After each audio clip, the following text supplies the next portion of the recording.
Ready, set? No, but okay. We'll call the meeting to order. May I have an approval to the agenda? I want to pull items from the consent agenda, 8, F, and G for the law firms. Okay. Any other changes to the agenda? If not, may I have a motion for the approval of the agenda? So moved. Have a second? I'll second. All in favor? Yes. Aye. Okay. So item 3, we will convene a closed session for Ed Code 35146, consideration of confidential student matter. So we will go to there and be back shortly.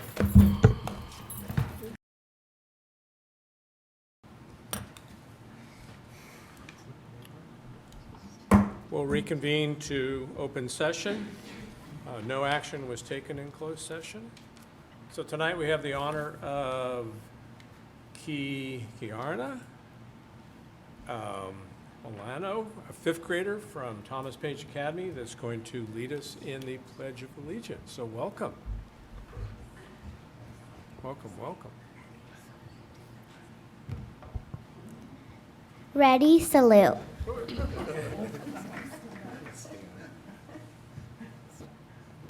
I pledge allegiance to the flag of the United States of America and to the republic for which it stands, one nation, under God, indivisible, with liberty and justice for all. Great, thank you.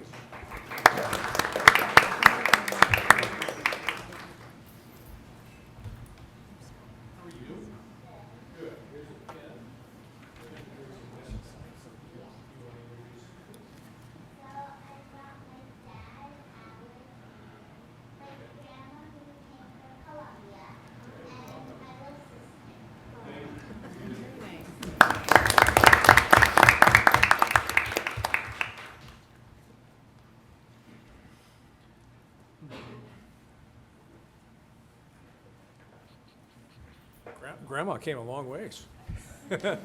So. All right, so 5A, presentations, Rancho Cotati High School highlights. Lewis, understand you have a 3-hour presentation for us? Yeah, that's all right. Get comfortable. Oh, yeah, I will. We'll order in pizza. All right. Good evening. I asked to be put on the agenda today because I wanted to give you an update on WASC. We are at our midpoint, and we are preparing for a one-day visit in January. But before that happened, I wanted to present to the board what we plan on presenting to the people who are visiting us to check on our progress. So, just real quick, we went through the WASC process in 2016-17. We came away with a 6-year accreditation and a one-day revisit, which is the best we could do. And there were 3 very big goals that we were left with. 2 of them have to do with student achievement, and I wanted to focus on that today. So here is goal 1.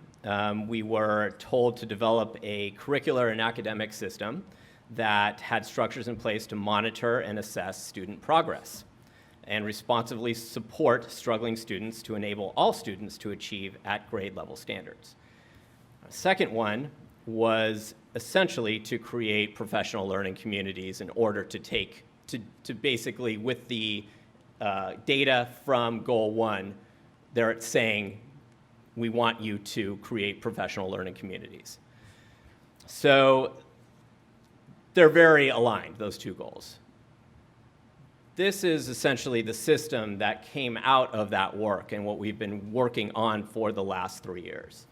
So if you allow me to orient you to this graphic real quickly, in the middle, we have professional learning communities.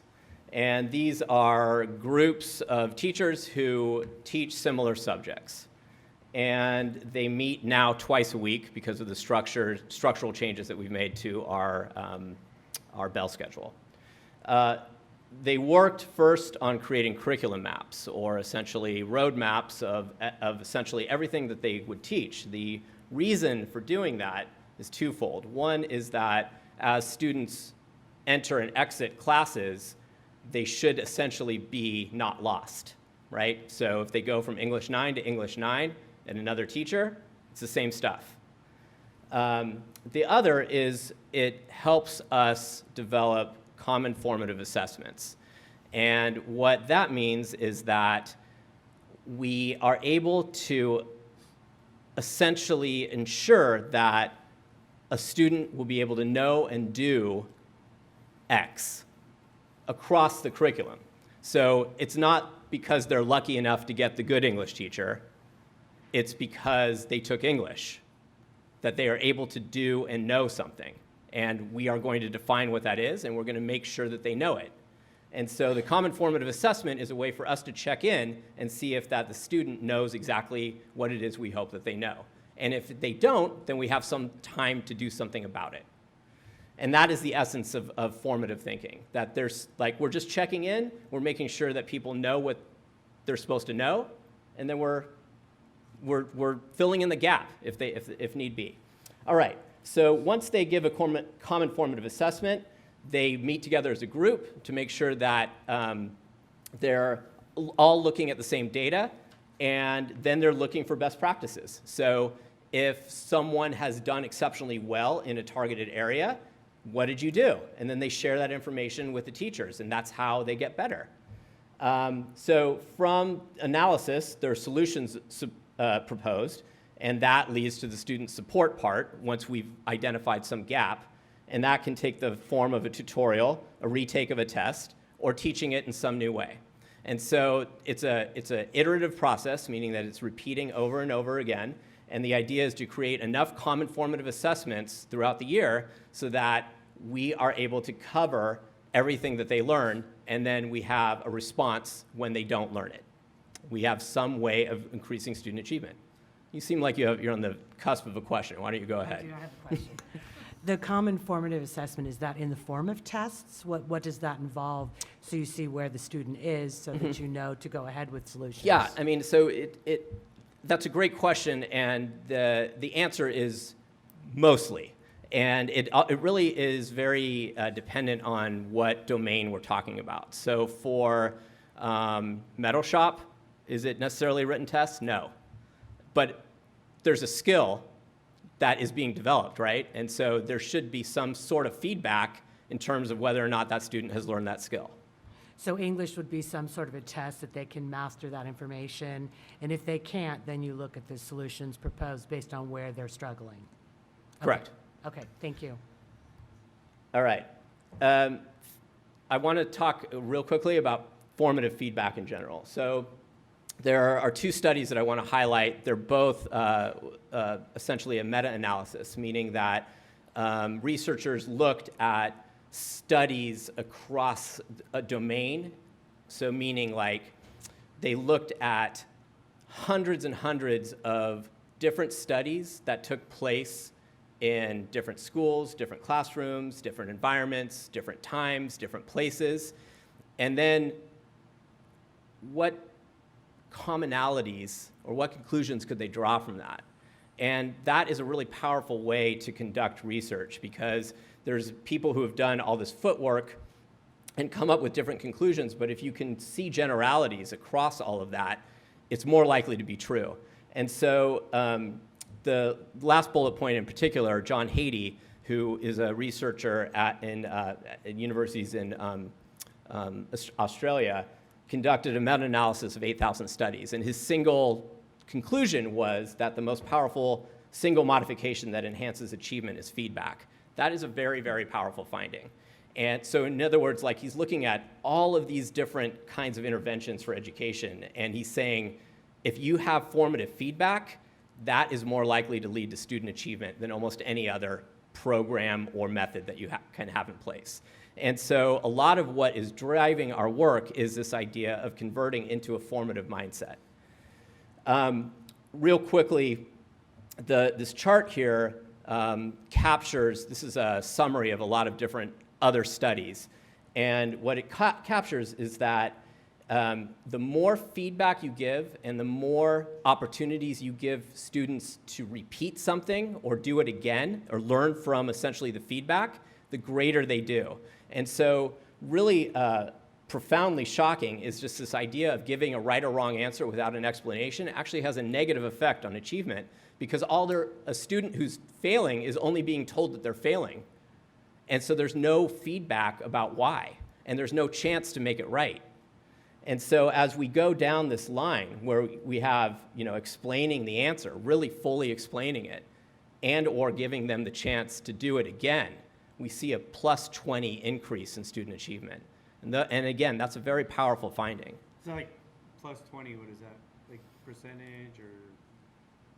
Well, yeah, so basically what they did there was they looked at grades, and they looked at achievement scores, so your standardized testing, and then they assigned a numerical value to that, and then they looked at the rate of increase or decrease based on the type of feedback that they were seeing. So it's basically a conglomeration of pretty much everything that would go back into forming what we call achievement. Okay. So in terms of the work that we've been doing, divided it up into 3 different categories. The first is motivation, this idea that you give students voice and choice, they're going to be more excited about learning, and therefore they're going to want to learn more. In terms of structure, we've created the PLCs, and we reinforce those with the structure of the Bell schedule. So we're doubling our work that we did last year. And then within the Bell schedule, we also introduced silent sustained work, which I can talk about at another time. Basically, it's twice a week. We have about 45 minutes to either do a tutorial, a study hall, and silent sustained reading. And then instruction, we got all of our teachers trained this summer in AVID, which is a strategy that has been borne out by research and is specifically targeted at engagement and building relationships. And then we have been talking about formative learning and the power of it and what it looks like in the classroom. In terms of the motivation piece, I presented a while ago on these academies. They are up and running. They are doing well. We have 5 of them: film, careers in sport, computer science, biomedical, and law and justice. And then we've created pathways for each one, which I will not go into, but I will give you one example of our biomedical pathway. And so on the far left, we have world history, a focus area, which in this case is principles of biomed and English. That is the academy, those 3. As they advance through their high school career, we have highlighted pathways that they can take to increase their knowledge and skill levels within this given focus area. And each one of these academies has both that set academy structure of English history and focus area, and then a concurrent pathway that would take them 10 through 12. I want to end tonight with a quote from Pedro Noguera, who is a professor at UCLA and very critical often of schools. But critics can also help inform us and inspire us as well. We need to create schools that are organized to meet the needs of the kids they serve instead of what we've been doing. We expect kids to adjust to the schools, and if they can't, we say something is wrong with the child instead of focusing on engagement and nurturing the love of learning in kids. And that is very much at the heart of what we're doing. And so while I have these graphs and numbers and studies, at the heart of what we're doing, there is a feeling, and it is being motivated by increasing engagement and getting that love of learning and making sure that they're ready for the world after school. All right, I'm ready for any questions you might have. When might you have, I know it's early in the year, when might you have some indications of how well the Pathways program is working? Mm-hmm. Right, and I mean, so that in itself also begs the other question is, what kind of measurements would we use to determine the answer to that question? I'm a big fan of qualitative stuff. So in other words, what people say matters a lot, and quantitative stuff will tell you a little bit, but never tells you why. So the short answer is we're constantly assessing whether or not it's working. And the ultimate test is whether or not kids and parents are happy. And, you guys are connected to the community too. I'm sure if it's not working, I'm going to hear from you and hear from everyone who's not happy. But the fact is that there's 5 choices, and that in itself creates a level of happiness, because if something's not working out, they have an alternative. And we have seen movement, and I've encouraged that as much as I can. But we'll have some surveys, but we are always asking for feedback. I have some people that have asked me, well, actually, I asked them, they have teenagers and they've never heard of Pathways at Rancho. They go to Rancho. So I'm wondering what kind of information got pushed out to 1,400-something parents and kids about this program. So the pathways and the academies are essentially being created from the ground up for 9th grade up. So I can tell you that the 9th graders are going to be a lot more informed about the pathways, because as a 12th grader, it's pretty hard to start a pathway. Right. Can you go back to your pathway slide, please? One more, or the one that shows the freshmen, yeah. So thinking back when I was a freshman in high school, and what my expectations were and what my focus was, and I knew part of it is the anticipation from my parental thing was you have to go to college. And so that was in the back of my mind, but I really wasn't focused on I wanted to do this career or that career. I knew I had to go take math and I had to take English and that, and I had to do it type of thing without any purpose. So I was an average high school student. I wasn't, because I really wasn't motivated until I, got into college and the light went on and okay, now I got to work a little harder, to get out. So you got 5 pathways or 5 academies. Some of these might grab, different student. I mean, how do you balance so that you don't have 358 freshmen all wanting to go into film and be a movie star or production thing? I mean, I think actually very few of them are interested in acting. Oh, okay. But yeah. Or I want to be a doctor. Do I go by capturing the array of what a comprehensive high school does, and it worked out perfectly. Okay. Like, we did not have that problem. Okay. We designed 5, and we had 5 filled. Right. And we gave everybody their first choice. Okay. Cool. Because I just wondered, does everyone want to go career in sports or, No. Yeah. Or does everyone say, well, hey, there's jobs going to be in the future in computer science type of thing, or Right, but how many of them want to learn how to code? Yeah, right. Yeah. So So, I mean, it's balanced out. Yeah. I would like to ultimately add one for fine arts. I feel like that's missing from and people who really like to work with their hands, and so to create a pathway for people who like to build stuff. So your answer is pretty much balanced out and it's working. So, good. So is every 9th grade coming in an academy? Yes. Okay. Thank you. Superintendent Wattenpaul? Yes. I'm sorry, I can't remember if this was included in the agenda packet, the PowerPoint. The PowerPoint was not. Is it possible to send us this, and then is there a link to that meta-analysis from Australia in the PowerPoint? There's not a link, but I can Can get we it for you. get it? Yeah, sure. Oh, thanks. Super. Any other questions? Thank you. All right, thank you. It wasn't 3 hours. No. Only 2. Great job.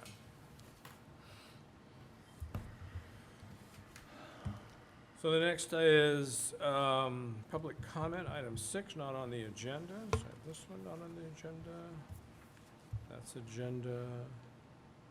And I don't think this is agenda. So I have Debbie LeBoy.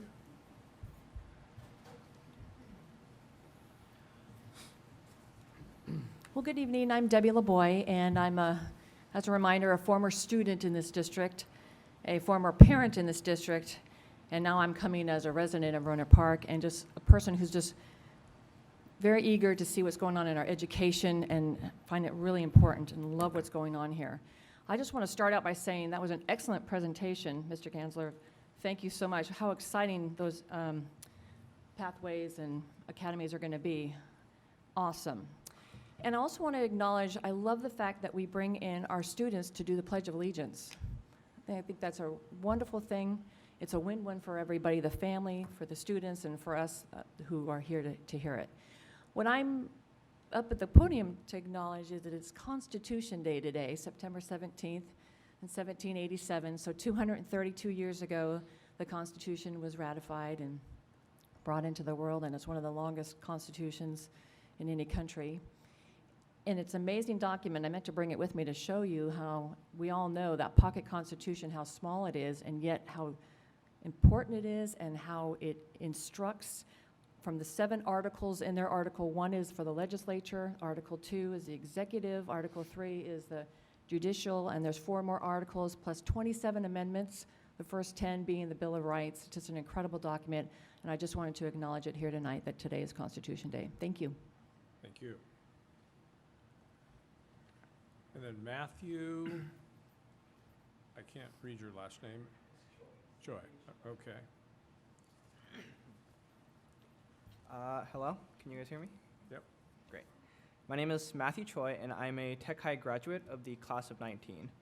I'm just here to talk about myself and my time in the district and how it's impacted me. In my time in the district, I started off as an immigrant facing a language that was too large and too intricate for a first grader from Asia to understand. It was an impenetrable wall that separated me from everyone else. However, with the help of the district, teachers, and friends I've met along the way, I'll be going to college this year with a major in English and a love for writing. I'm saying this to you to show how much the district has impacted me. It has made me a better person with aspirations to reach much further than I thought was possible for a lonely Korean kid. To give back to a district that gave me so much, I invested myself in the community. I became a regular volunteer at the library as a tutor and a helper for the free lunch program there. To give my peers the same courage that I was given, I ran for and was elected student body president, where I was given the privilege of being a part of numerous positive changes within our school environment. I'm proud of the achievements I've made in my time, but I'm prouder of the community that accepted me and pushed me to grow. I'd like to personally thank the board at this time for your support. You guys have now made multiple appearances to our school events, to Tech High School events, and I hope you got to see the nerdy, kind community we've built over the years. We're really thankful for your presence. Technology High School is a home full of welcoming individuals, which I'm sure most of you have seen by now, each one just as nerdy and kind as the other, and I promise that the school will continue to embrace you with the same love it showed me. I leave for college in less than a week now. This is one of my last days home, one of my last days standing on the pavement of a district that helped me become someone I'm proud of. I hope you continue to make yourself known in our family as someone who cares. Thank you, and I hope you continue to provide kids like me with a chance to succeed. Matthew.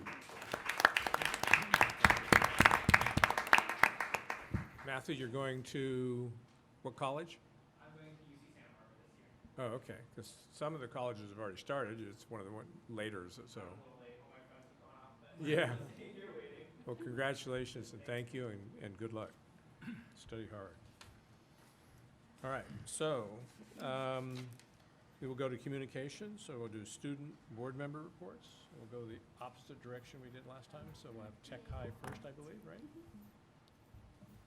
So Juliet? Since we last sat here, a great amount has happened at Tech High, with significant amounts of progress being made. Students and staff alike have finally become accustomed to life on our new campus, and we are all in awe with how it has grown and flourished in the past month. Not only have there been many physical changes to our campus, such as the completion of the quad, landscaping, etc., but the student body has changed as well, becoming even closer as the school year continues on. On August 30th, students and staff were able to share a laugh or two at our Welcome Back rally.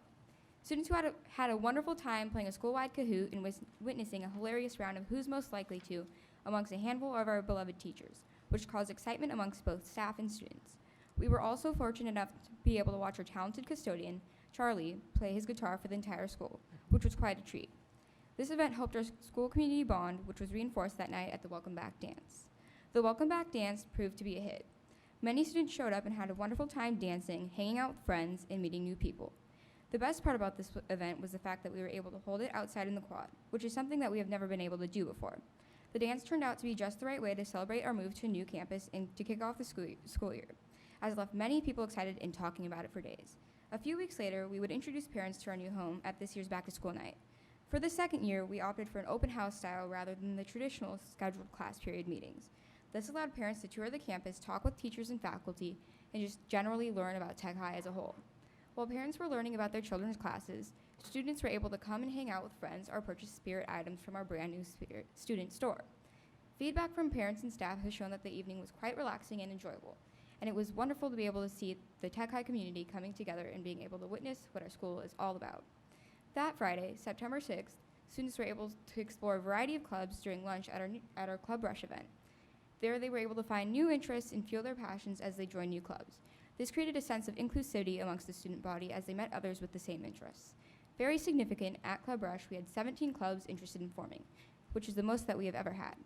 In addition, Tech was fortunate enough to be visited by Aram Christopher and to watch his film Listen last Thursday. Through his film, Christopher helped us open our hearts and our minds, teaching us the importance of listening. He then proceeded to train a selected group of students to be active listeners, teaching us how to promote this both on and off our campus. The film illustrated the many daily problems that teens go through, and many students explained how this experience made them think about the influences of their peers and caused them to become more conscious of how their own actions may influence others as well. This ties in with ASB's focus on community this year and will help bring about even more positive change on our campus. I'm greatly looking forward to seeing the great impact that active listening has on our school. By the way, Tech is having an informational nights for potential students and their families on October 8th and 15th from 6 to 7:30 p.m. So feel free to stop by and check everything out.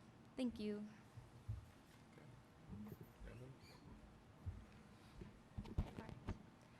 The back-to-school season has ended, and it now signals summer is truly over. Rancho held our Area 51 themed back-to-school rally on September 5th, the first rally to be held in the TAG building. It featured many new additions to our rallies, including a countdown and a video to open and pump up the crowd. Along with our rally, we held our first Spirit Week. Many students took part in days like Alien vs. Raider and Color by Class. As a new addition to our school schedule this year, the freshmen are participating in their academy classes. There are 5 pathways, including film, biomedical, careers in sports, computer science, and law and justice. These academies help our students prepare for life beyond high school and let our freshmen begin considering careers. The Sports Academy met with the website Prep to Prep and are now arranging meetings with prominent people in the sports industry, including coaches, facility attendants, marketing, and etc. Our drama department has partnered with Music to My Ears and are now producing The Hunchback of Notre Dame. This will be the first large production for our drama department and will be held in the new TAG Theater towards the end of this year. Fall sports are now in full swing, football having their first home game on August 30th. We can't forget to show our other athletes love, and we invite you to cheer on our Cougars at their next home game. Girls golf will have a meet tomorrow, and volleyball will have a non-conference match as well. Yesterday, Rancho's ASB held the Jostens Leadership Retreat in the TAG building, inviting nearby schools to join us. This retreat helps us connect with other ASBs and share ideas, as well as showing which schools have the most spirit. We invited motivational speaker Jesse LeBeau to inspire our ASB students. Starting yesterday as well, our annual Ribbon Week began. This week includes wearing colors for specific days to raise awareness for certain causes. Our issues commissioners worked hard on making each student a ribbon that includes each color for every student on campus. Yesterday, our Cougars wore blue for mental health awareness. Today, we wore purple for domestic abuse awareness. Tomorrow, we wear rainbow for the LGBTQI community. Thursday is turquoise for sexual abuse awareness, and Friday is red for addiction awareness. Next week, I'll be doing my first staff appreciation for the year, recognizing our hard-working counselors. The first blood drive of the year will occur on September 24th. Rancho is very proud of our history with donations, so we look forward to each and every blood drive throughout the year. And our junior class council has now become busy planning our homecoming dance, which will take place on October 19th. Along with the dance, our homecoming game and parade will be held on the 18th. Thank you. Thank you. So 7B, Rohnert Park Cotati Educators Association report.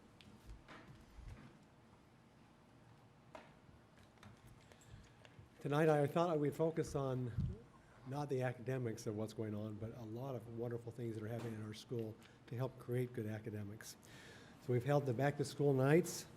Evergreen has had a PTA family fun night, back to school barbecue, and now they're involved in outdoor ed. John Reed, they're involved in PBIS, the Positive Behavioral Interventions and Support, had a kickoff. Lawrence Jones had honor roll assemblies, fall sports with cross country and girls basketball, and a Spirit Week with Disney Day. Don't you want to be there? Disney Day Dye Day, I don't think it's D-I-E. I think it's different color hair and all that. Camo Day, and I have no idea what that one is. Flannel Day, I do know that one. And Color Team Day.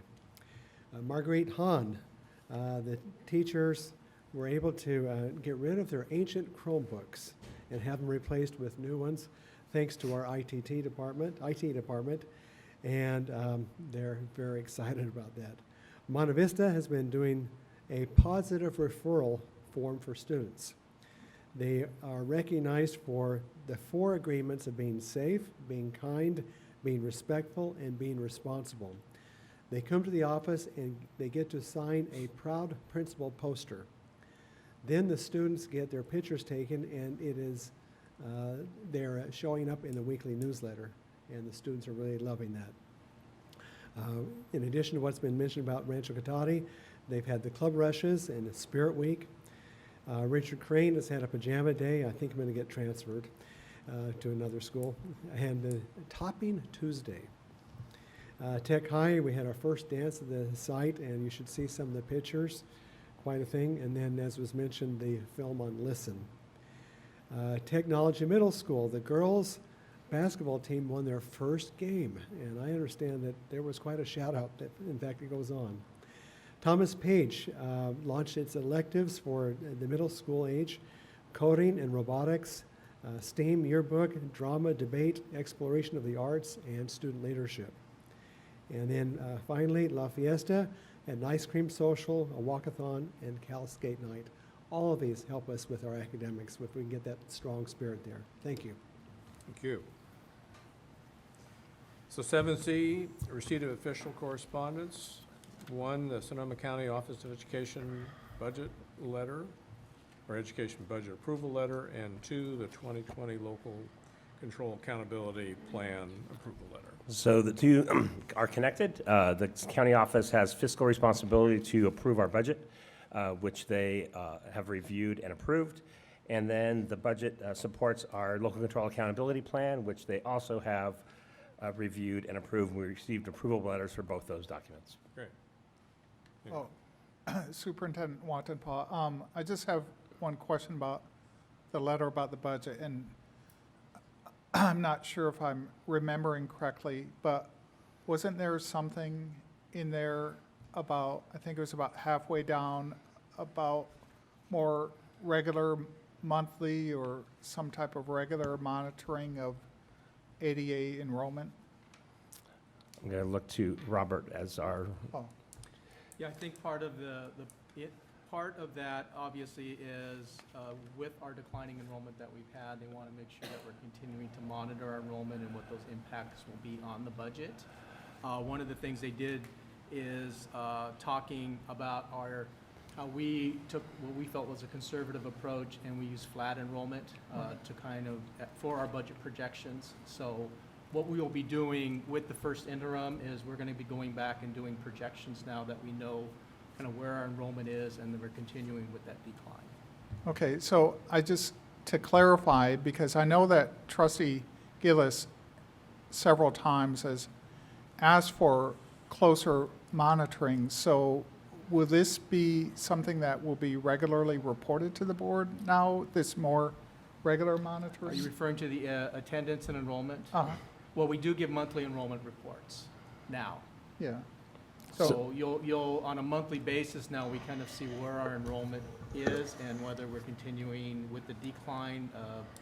So we are giving you monthly information on where our enrollment is. So we're including it on the fiscal update that's part of the board agenda, each part under the board services items. Okay, thank you. And I think, Tim, you're referring to item 2, the first bullet point, where it talks about that it's recommended the district carefully monitor its Yes. ADA on a monthly basis That's and it. adjust the budget. It also says flat enrollment and flat ADA projections are not recommended and should be updated, and I think that's what Robert was just talking about. Okay. Now that we have some actuals and they're not great, but at least we have somewhere to start working from, instead of saying they're flat. But we didn't have a choice but to go flat with what happened with the budget, so. Right, we felt at that time it was a conservative estimate until we get a kind of know where our trend is. Okay, thanks. Okay, so consent agenda 8, let's go ahead and vote on A through E, H, I, and J. So can I have a motion for those items? I move we approve items A through E and H through J. Okay, can I have a second? I'll second that. All in favor? Aye. Opposed? Motion carries. And then 8F, Tim, you asked 8F and G to be pulled, so we'll start with 8F, the approval of contract with Danis, Woolley and Kelly for legal services through June 30th, 2020. Right, I'm going to go backwards Well, here. stop. Huh? I What? have I'm sorry. Oh, I have a comment request to discuss on that. So this is Jim Gregoretti, if you'll come up.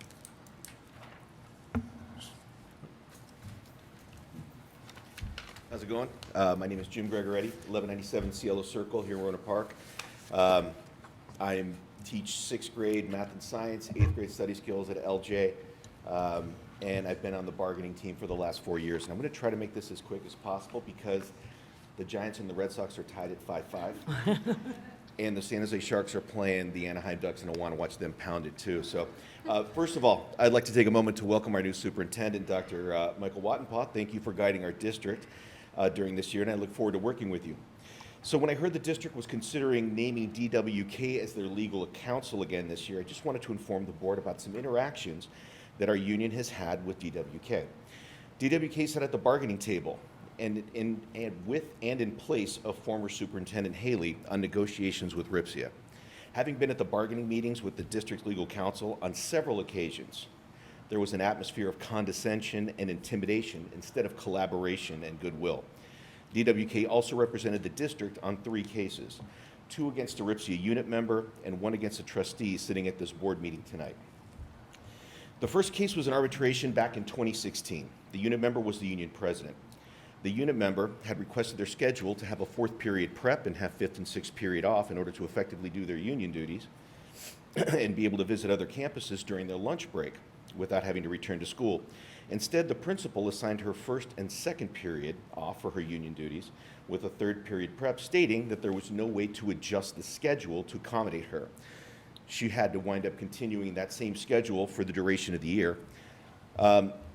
That same year, in her 5th and 6th period classes, she had a total of 18 students, while another 6th grade teacher had a total of 5, none of which were special ed or required a class size that small. The ruling eventually was in favor of the unit member and stated that the union determined the president's release time, not the district. The second case was against 2 sitting board members, 2 sitting trustees, against the same unit member in 2017. The situation was that these 2 board members entered a teacher's classroom without the teacher's knowledge in order to create a hostile work environment by intimidating the teacher. The case went on to the Public Employee Relations Board, where Judge Don Ganosa found the 2 board members did indeed create a hostile work environment and found in favor of the unit member. As part of his judgment, he ordered a 30-day cease and desist order. The third case was against Trustee Tim Nahn in 2017. Trustee Nahn's rights were violated in accordance with the American with Disabilities Act. He was entitled to reasonable accommodations in order to do his job as a newly appointed trustee, accommodations that were denied by the district. The judge ruled in favor of the plaintiff. Prior to Robert Haley's departure, this district has paid over $1 million to DWK. And what was the outcome? DWK followed the direction of the former superintendent, and opposing counsel won each time. Look, it's just my opinion, but I believe that DWK is not a good fit for the district. I believe this district could find another legal counsel to better represent its interests. In 2018, the voters of Rohnert Park voted for change for our school board. I hope that the board takes this into consideration. After all, change is a good thing, and maybe we need to change our legal counsel. I once read that you can't go back and change the past, so look to the future and don't make the same mistake twice. I would ask the board to reconsider appointing DWK as their legal counsel this year. Thank you.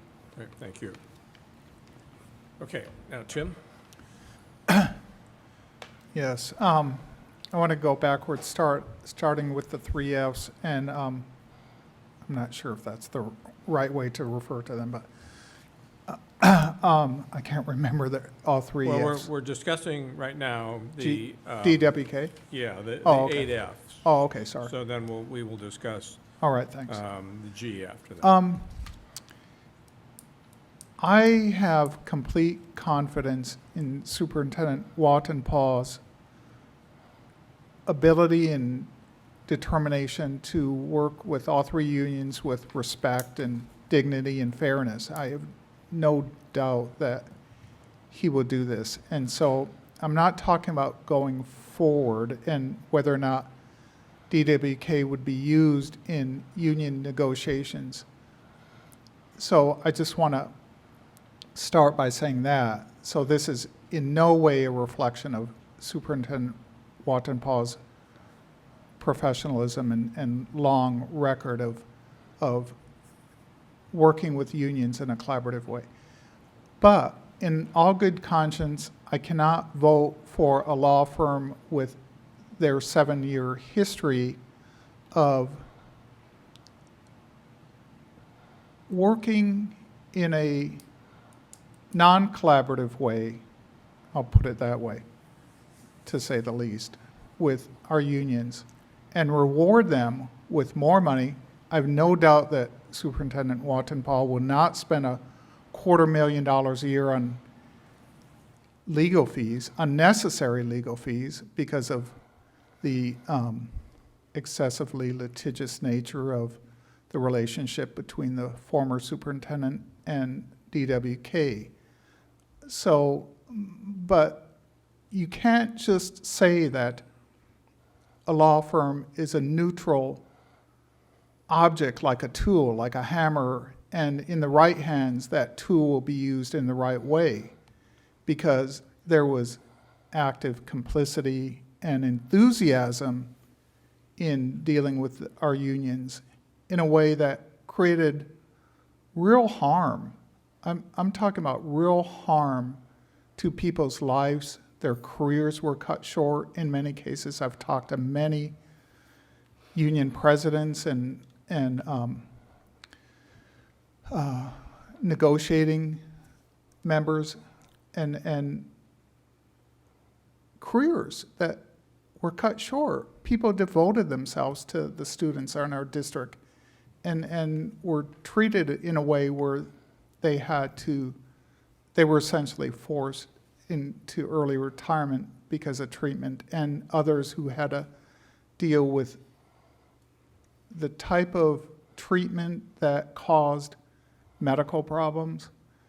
And teachers and other staff have a hard enough time in the classroom, and they don't need to be subjected to a hostile work environment by this type of approach. And so it's not a neutral tool like a hammer when you look at what had happened. And I'm not going to go into everything I've heard. I'm not going to relitigate all of these cases. It's not necessary. But in good conscience, I cannot vote for DWK. Okay. Any other questions or comments? So I will comment. We have to agree to disagree. Being president this last year, first time that I've dealt with the law firms. Had to negotiate a contract for a superintendent that chose not to come here, working with DWK to negotiate Mike's contract, and working with DWK for a very large, in my opinion, unnecessary waste of money, Public Records Act request that DWK helped me and the district through. So when you say a neutral hammer, I think, whether it's Dennis, DWK, or the Fagan, Friedman, and Fallfrist, or maybe other special needs, I think the district, and I have the total faith in the district, with the direction of the board, that will go forward and choose the right attorney for the right issue. It's unfortunate we do need to have legal support for special ed and other things that come up. There's times, or other things. So, and I think the board can weigh in when we get to those cases, and the majority of the board can give direction to staff if there's that thing. So the past is the past, good or bad type of thing. And I'm I'm one that supports going forward, taking that step forward. And you can learn from the past, but we can even learn more going the right direction for the future. Could I please respond? Sure. I understand what you're saying, and I understand that a lot depends on the leadership that's provided by the school board president and the superintendent in terms of how the law firm has dealt with issues post the previous administration. That's not what I'm saying. I'm not talking about how you've provided great leadership for the board, and Superintendent Wattenpaugh has a strong character, and I have total confidence in him. That's not what I'm talking about. You can't ignore the past. You can you can be determined and move forward in a constructive way, but you can't ignore the past and pretend like it didn't exist, or just ignore everything that they did and say, Right. okay, we're wiping the slate clean. There has to be, in some circumstances, there has to be accountability for behavior. We don't need to just, we should not approve this contract and pretend like that they should not be held accountable, and instead reward them with more money. And that's what I believe, and I'll leave it at that. Thank you. Okay, so any other comments? Seeing none, so may I have a motion to approve the contract with DWK for legal services through June 30th, 2020? So moved. May I have a second? I will second that. So vote all in favor of a contract with DWK for legal services through June 30th, 2020. Aye. Aye. Opposed? Opposed. Okay, so motion opposed, 3-2. We will go to 8G. Approval contract with Fagan, Friedman, and Fulbrost, FLLP, for legal services through June 30th, 2020. So Tim, you pulled this one? Oh, yeah, I pulled this, but in the interim, Superintendent Wattenpaugh answered all my questions, so I don't have anything Okay. to say. Any other questions? If not, may I have a motion to approve 8G? I'll make a motion to approve 8G. Okay, I will second that. We have a vote for 8G. All in favor? Aye. Opposed? Opposed. Motion carries 4-1. Okay.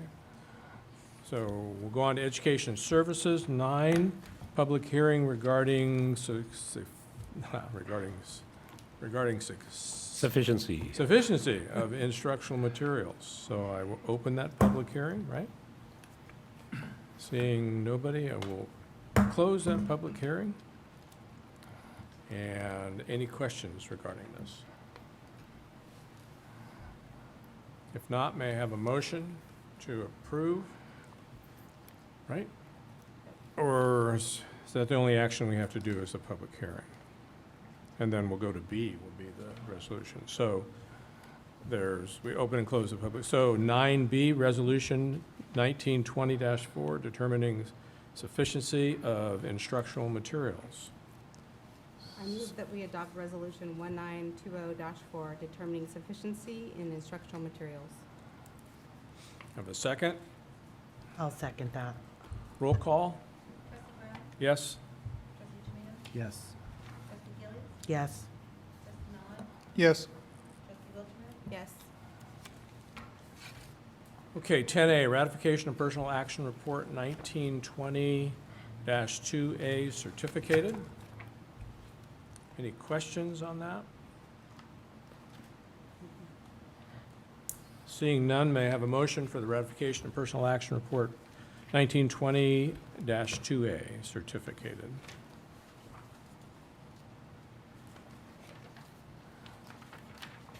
I move we ratify personal action report 1920-2A certificated. Have a second? I'll second. All in favor? Aye. Opposed? Motion carries 5-0. 10B, ratification of personnel action report 1922B classified. Any questions? Seeing no questions, may I have a motion for the approval of 10B, ratification of personnel action report 1920-2B classified? Make a motion that we approve 10A, ratification of personal action report 1920-2B classified. Have a second? I'll second. All in favor? Aye. Opposed? Motion carries 5-0. Business and Operation Services, 11A, approval of the guaranteed maximum price for increment 3 of the Technology High School conversion project. Okay, I'll take that one. So it seems like we've been waiting a long time for the increment 3. We've been talking about it and each of the updates that we've been giving to the board on the project. The Department of State Architect has reviewed the plans and approved it. We now have before us a guaranteed maximum price from the contractor on that. And we had met, the Facilities Committee had met, and we reviewed increment 3 on that. We agreed to remove the front entry canopy from the project, which would save about $450,000 from that. So we're asking now for the board to approve the guaranteed maximum price, which will be paid out of the 2016 bond authorization. Any questions? Questions or comments from our Facilities Committee? No, you said we're saving $450,000, right? $449,978. But we're putting $100,000 back in for mature trees, and we agreed to put that back in, right? Correct. Okay. Yes. So it's like about a $340,000 savings, $350. Right. Changes. The canopy Okay. alone was the $449, but now in lieu of that, we're going to be doing some improvements on the front entrance there. Okay. Any other questions? If not, may I have a motion for the approval of the guaranteed maximum price for increment 3 of the Technology High School conversion project? So moved. Have a second? I'll second. All in favor? Aye. Opposed? Motion carries 5-0. 11B, authorization to submit the Mountain Shadows Educational Center site improvement projects to the Division of State Architecture for approval. So this project was one of the ones that we have put on hold for a while. There was concerns regarding whether we had sufficient funding or not to move forward with this. The plans have been drafted and just sitting there, so we've already incurred the architect fees for those. The Facilities Committee also met. This is one of the things during that meeting that we also reviewed. And now we're basically ready to move forward to submit the documents to DSA for approval now. And once that happens, we basically will have 3 years from approval to decide how we want to move forward. We don't necessarily need to do the whole project, and we'd be looking at what we can afford to do within the scope of the approved plans. Another issue that's kind of driving the urgency on that is they are going to be updating the California Building Code effective January 1st, 2020. And if we submit the project after that, then we will be subject to those new code regulations, and therefore we'd be incurring more cost from the architect as a result of that. I just have a clarification question. So when you say submit the project, it will be grandfathered in based on the submission of the project as opposed to the approval of DSA?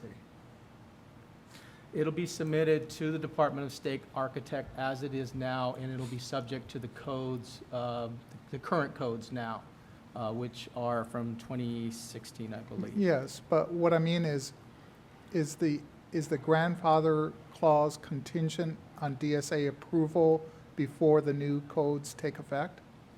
Yeah, once it's stamped, then whatever codes were enforced at that date. So if we filed it tomorrow and they stamp it tomorrow, but if we file it tomorrow and they don't stamp it till January, are we then in January subject to the new code? It's my understanding that we would be grandfathered in once we get the plans submitted. Just the submission portion? Right. Okay, thank you. So it is imperative that we do it as soon as possible. So just to be clear, we've already paid the architect about $4 million of $1.7 million just to draw up the plans. No, not 4 million. 1.4 million we've already paid, correct? Approximately? Yeah, I Yes. don't have that number in I- front of me, but I know that's what we we talked paid a about the other substantial day. amount already. So you're thinking that this submission's going to cost about 100,000? And just because it's submitted doesn't mean we have agreed to do anything on, we don't even know how much money we'll have left for a little bit still, so, okay. Yeah, we feel strongly we're going to have enough money to move forward with parts of this project, not the whole project in its entirety. So that's one of the reasons that we feel we want to move it forward. And then also too, I think, correct me if I'm wrong, we started this process before we had to move Tech High to the new campus. So all these, drawing these plans up and getting this whole thing, this project started was before Sonoma State essentially kicked us out. So that's why we started this process, thinking that we weren't gonna have to do that other project. That's correct. Not only with the cost of the Tech High project, which is close to $20 million, but also the fact that we had to move the Waldo students over, that all of that incurred extra costs that we were not anticipating. That led to basically taking a closer look at our available funds and making the call, we're going to put everything on hold until we get a better handle on what we have available. Well, and that's one of the things we discussed at our facilities meeting was the $20 million to do this Tech High School field project was earmarked for that without knowing about the move from Sonoma State, which cost the same amount of money. Right. So that's why I am not inclined to approve anything till we get to that point. I don't want any more false promises to the community of something they may not see. So I think we have to be careful and not spend the money till we have the money to spend. Absolutely. That's all. So one question on the code thing, having been stung by this before with my previous employer, we did a similar thing. We got approval, we built the fire station for our previous code, we got all done. And then they came in and said, you cannot open this fire station. You do not meet the current code. And it was because of ADA. And so I don't know if there's anything, so we basically had to tear that fire station apart, spend several $1 million and fix it to the current code. So I don't know if there's anything in the upcoming code changes that will override anything. I mean, this is a school, this is a safety issue. So I want to make sure that whatever we're trying to not comply to doesn't come back and catch us, that we still have to do. So I don't know the ramifications of the new code and what we're not doing, and especially since it's a safety thing with students, I would think we would have to comply with the new code. I don't know all the changes and the ramifications. Well, I know the project itself is not like we're rebuilding a school or doing something like a Tech High renovation. It's a pretty simple project in of itself. It's a lot of the field work that we're looking at, and some modifications or improvements on other parts of the site. But I would imagine that if there's any changes in ADA from the old code to the new code, that we will have to comply with the new code on ADA, because that's where the fire department and got, not in trouble, but had to change, even though they had a permit under the old code type of thing. I mean, ADA is pretty doggone strong for if someone comes in and say, you're not complying with the current code, and we'll say, well, we had a variance, and they'll say, well, no, the variance doesn't comply to people with, the Disabilities Act. Well, So I don't know if there's any of that involved. Ben, I think that, Josh, you've been in contact with DSA specifically about the code modifications. Do you mind stepping forward for a moment? Again, the majority of the projects included in this submission are field work, primarily looking at some of the safety hazards that we have out on the football field area. Given the large amount of community use as well as the use that we have, we do believe that it's a project that if there is funding, we should move forward on. There are other parts of the total plan that would be submitted that we don't see as necessary or needed to be completed. And again, it would be based on the funds available. We believe by submitting now prior to December 31st that we will actually save the district money. And I'm going to let Josh comment on his communications with DSA. Yeah, just to piggyback on that, similar thing happened when we did the Thomas Page project. We were in a code cycle then as well. And same thing, we were grandfathered in, and we do not have to come to the current code as long as it's approved or looked at. It's not even approved, it's looked at before the code cycle changes. We ran into the same thing. We do not have to go up to current code because we're approved in that. My concern is codes change for a reason. I thought And they that was my usually- phone, sorry. And they usually are changing for safety concerns and, you know, building code violations or building issues that they've, you know, the people doing the building code are doing for safety, for fire safety, for construction safety, for all those things. And I just want to make sure we're not trying to save money and compromising. You know, I know some of those codes are extremely stringent, and I don't always agree with them, and it usually costs more money. But I just want to make sure that we're not sacrificing any safety issues. I think the projects that we're talking about is like a field and a pathway to get to the field and site lighting for the pathway. And And the then- concession. there- And there's then a basically concession, the concession, but that's basically for restrooms. Those are it's not like any buildings or anything ridiculous. And so, yeah, we had it looked at, and, you know, a lot of it is the codes that are changing our landscaping issues. There are some structural calculations for the field house, but nothing that we Okay, great, thank feel you. uncomfortable with. Yeah, Josh provided us with this little map at our facilities meeting that I don't have copies for everyone. And basically, they've broken down the project.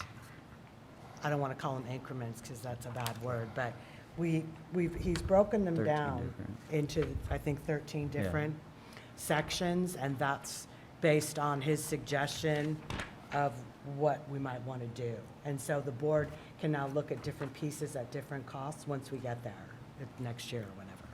I think we have like after it's been approved, we have 3 years to complete the project, That's correct, actually even just to get it started, yeah. to get it started, okay? Correct. Okay, thank you. Yep, thank you.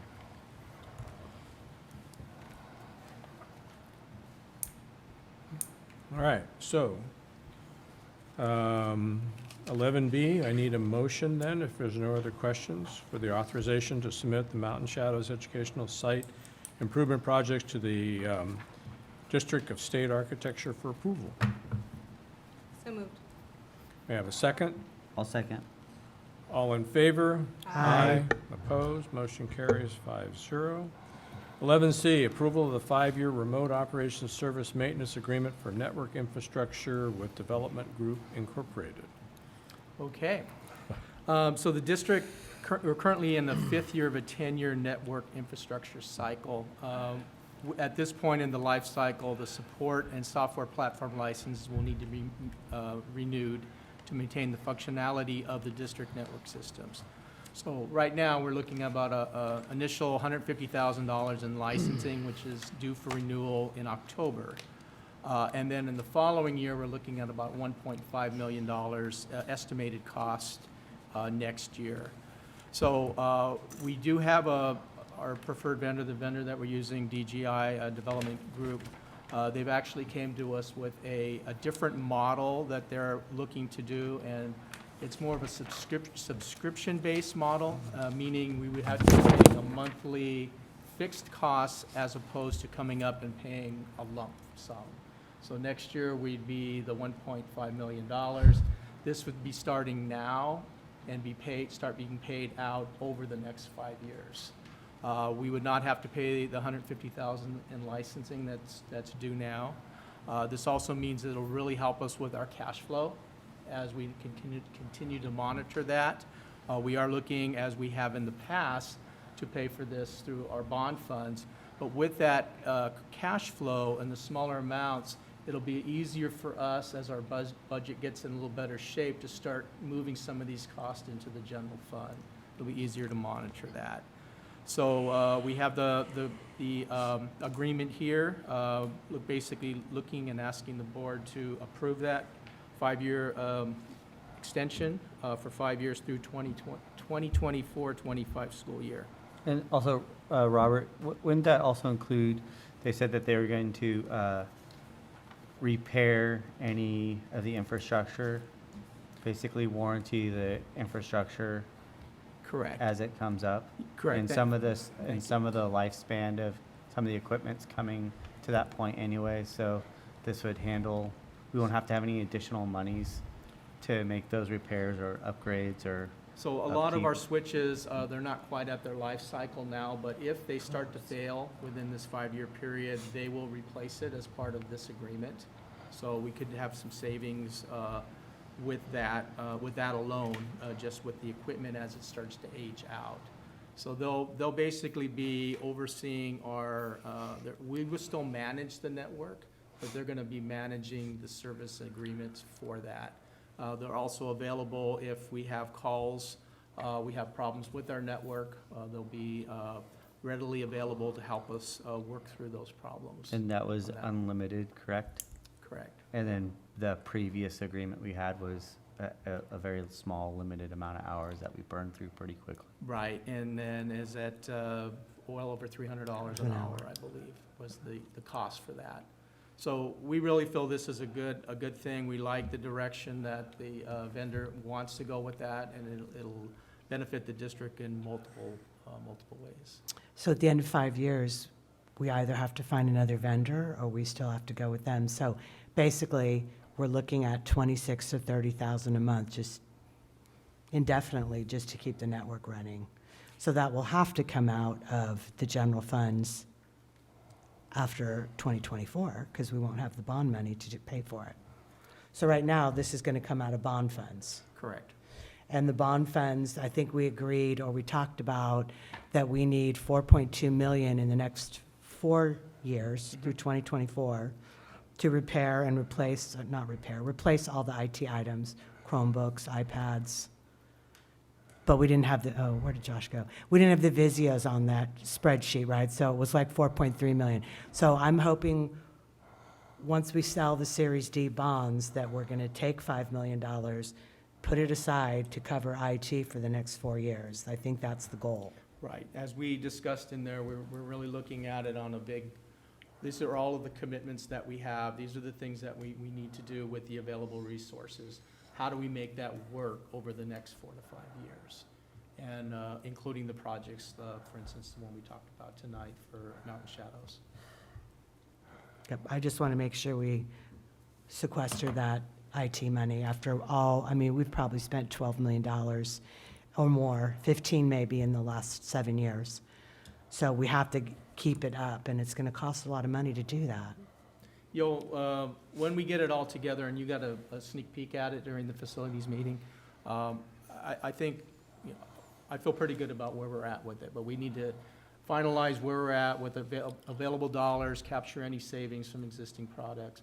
We do need to get Series D moving on that, and then we're still benefiting from developer fees and interest earned, and all those things will be factored into it. Okay, thank you. And we'll have that magic answer when? 6 Soon. months from now, or a year from now, or? Well, probably the next thing is we need to discuss Series D Right. and getting the cash in hand. Right. And then it'll be key to start closing out some of the existing projects to really capture and see how much savings we really have. Right now, we're still using the full cost of the projects, and it's till we actually close those out and start seeing how much savings that we have from that. That will really give us the true picture of what we have available. So, is that 3 months, 6 months, 9 About a months? month, right? But I think we were told about 30 to 45 days, something like that. Well, I think the farther we get down, the more clearer it will be. I think part of it is really going to depend on the 2 projects that we have on hand, the Tag Building and Lawrence Jones, 3 with Tech High too.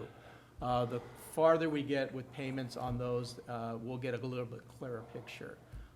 So when we have, I think, a good number on that, we'll be bringing it back probably in another facilities presentation to the board. Because we're going to also have the leasebacks that are going to start shortly, right? Correct. For both, and Yeah, that, but that's a when, big when we chunk. know, when we're at that point, we will have a really good idea of what the savings will be. And the savings are gonna be a key to all this. So I think an answer to your question, Left, is sooner than later. It's what, It's it's, still vague. well, It is vague. I would anticipate that we would be able to provide a level of update at the October board meeting and then further information at the November board meeting. Great, that's what I wanted to hear. Thank you. Thanks, Mike. Okay, waiting for all the final bills. Yeah. That haven't been submitted yet. right. Yeah, I don't mean to be vague, but I don't wanna give you a date and I'm not. No, I I'm not understand. quite This- there yet. This project's bigger than the projects that I run, but at the same time, I have a pretty good idea of what anticipated, remaining costs are, so, but. Thank you. Okay, so, 11C, may I have a motion for the approval of 5-year remote operations service maintenance agreement for the network infrastructure with Development Group Incorporated. I make a motion to approve 11C. Okay, have a Second. second? I'll second.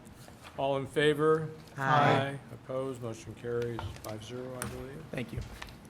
Okay, board services, fiscal update and planning. Okay.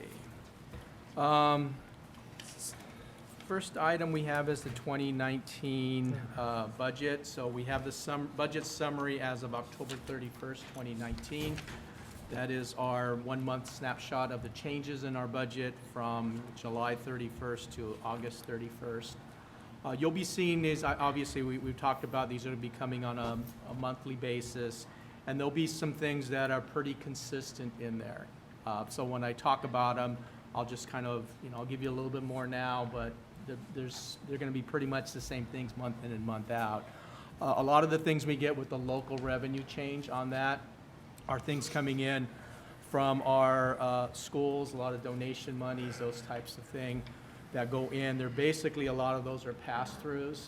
So you're going to see money coming in on the local revenues, and then somewhere down in the expenditure side, it'll be spread out in there. We can focus on some of the, the big changes on here. But basically, what we had was some of the local revenues coming in, getting spread out at the bottom. The thing you want to kind of focus on is on the bottom right, under surplus deficit. That is going to be our change in our, in the general fund. So in this case, we had 20,400. We did have some additions to the budget for the Tech High School Music Program.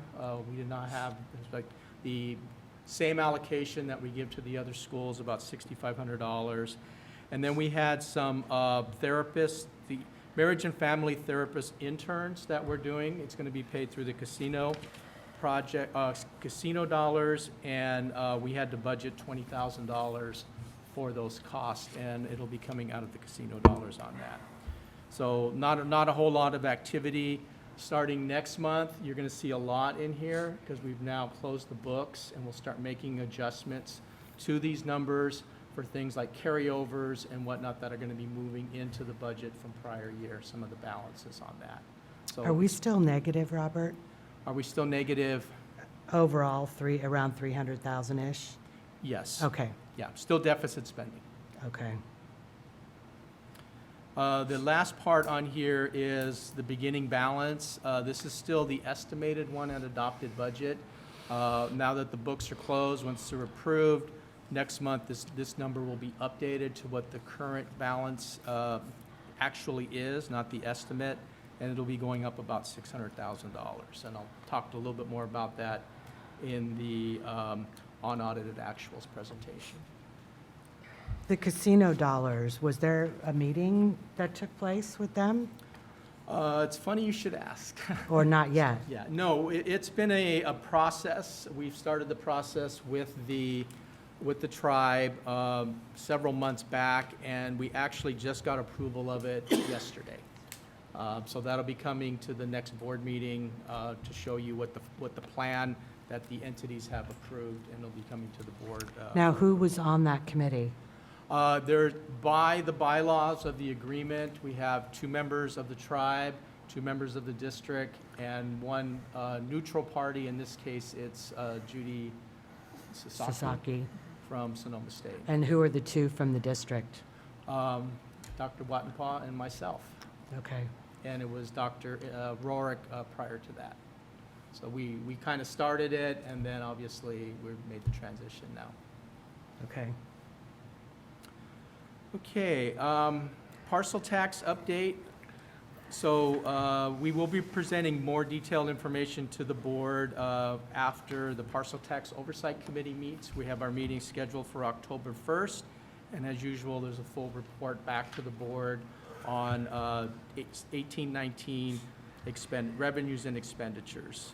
The same could be said for the Bond Oversight Committee. We meet on the same day, and there'll be a report back to the board from the Oversight Committee on the final numbers for 18-19. Development update. I just wanted to give you an update on the developer fees. Actually, I'm going to give you some numbers here because this, generally we do an annual report to the board for developer fees, but historically that has not been till January. So I wanted to make sure you knew of the numbers that we have on that. So for developer fees for 2018-19, we collected a total of $2.8 million for that. That includes monies from the Monte Vista expansion or projects that are set aside in a different part of the budget, and for the current projects that have been going on in the district, as well as any interest earned. So that was a good amount of money, and we've been using a lot of that money towards the projects that we have, the TAG building and also Lawrence Jones Band Room. So we're able to use those dollars towards the existing projects that we have. Okay. Can I ask a stupid question? Why wouldn't we use money from the developer fees for general budget if the bond money pays for building improvements to free up more of the bond money? That's not allowed. Basically, you have to use the monies from developer fees. How can I say this? The developer fees are basically there in the event to show that there's growth in your area and you're improving or expanding your schools, your facilities to allow for that. So the use of facilities, or excuse me, use of developer fees for the general fund purposes is not allowed. So that's why we have it in a separate fund. So they're only allowed for facilities improvements? Yeah, with a few other, if you're doing some reports, studies, that type of thing related to that, you're allowed to pay for that at our developer fees too. Okay, thanks. So they pay developer fees based on the theory that building new apartments, homes is going to bring in more students, therefore you need to expand your capacity at your school sites. So what happens if your ADA is continuing to decline? I've asked this question before, and the developers are paying you all this money, but the students aren't materializing, so you really don't need to add new portable classrooms or open a new school site. How do you justify that to the developers, I guess? Well, I think you can look at it in a couple different ways. One being, we don't know what our growth is going to be in the future. We're only looking at it through the lens of right now. Excuse me. So if we're building and expanding our facilities, it could be for potential future growth. Those people are just starting out families and maybe in 5-10 years, and then also probably to help keep with basically the wear and tear of the schools. It used to be that they would come in and build schools. Like you build a development, you build, Right, you develop a school. Every time a neighborhood was developed around a park. Like B and you- section, M Exactly. section. They built a school, they built a park, they did those kinds of things. Now they pass that on to the homeowner that's purchasing the house. Yeah, in those two areas, Yeah. that maintains it. So we were actually very fortunate for the level of fees that we have, and that helped offset some of the project costs that we have. And it's probably actually cheaper for the developers if they have to, if they were to have to build a school in K section, then give us whatever, $2 million. Well, they're not giving us the money. They're the homeowner that buys the house. So they're paying a fee Well, it's less for money that, but that I'm the sure that developer's fee getting. is built into the cost of The the home. sale price. type of thing. So, I mean, to build a school would cost more than what they're, than a lot more than what they're doing, type of thing. So they're probably happy with that. I remember in the past when developers would provide a school and, you know, a park and that, so. Be interesting, there's been, in Santa Rosa, there were some legal challenges by developers for fees that didn't produce the services, and the city ended up, you know, reimbursing some of that too. So hopefully we don't go that way. But who knows if those houses turn over in the future and, you know, they do generate more students, so. We are hoping. Yeah, we're hoping. The next is facility update. Probably nothing much new here. Technology High School, Wright Contracting is working through increment 1 and 2. We just approved increment 3 tonight, so they're going to be moving forward with getting everything done at the school, which we're excited about. LJ Performing Arts Building, Alton Construction is continuing to resolve a couple of punch list items so that the project can be closed out. Last on this agenda item is enrollment. You all received a copy of the enrollment report. Unfortunately, it looks like we're going to continue with the decline. The August enrollment compared to our target enrollment, the flat ADA that we had talked about, we're down 49 students. I have a question for Superintendent Watton Paul about this. I understand that this is a statewide phenomenon. Go ahead. I understand it's happening in Sonoma County specifically. Right, okay, yeah, so let's just say it's a Sonoma County phenomenon. But I think we spent about $25,000, if my memory serves, for. 75. Huh? 75, Oh. excuse me for interrupting. I wasn't close. No. So 75,000 for marketing in this spring. Is there any way, and I'm not opposed to marketing per se, but is there any way to measure, to evaluate how the marketing went? Well, I think one of the things we're collecting right now is I have asked that all the schools determine where students went. So the kids that we have lost, they went somewhere.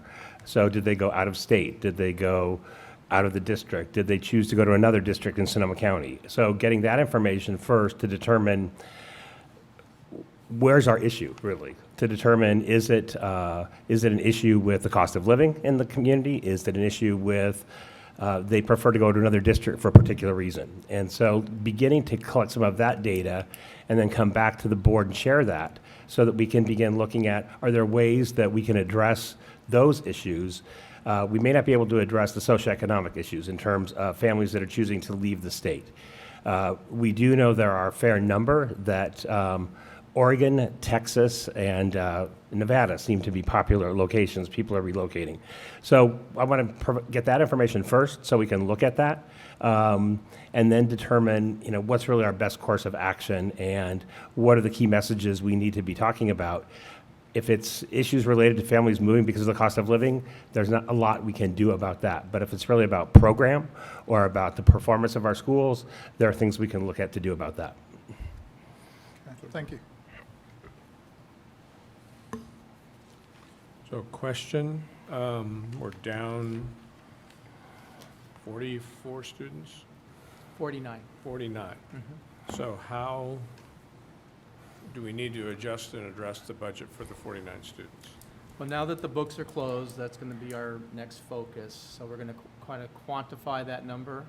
We do get to use the higher prior year ADA in our calculation.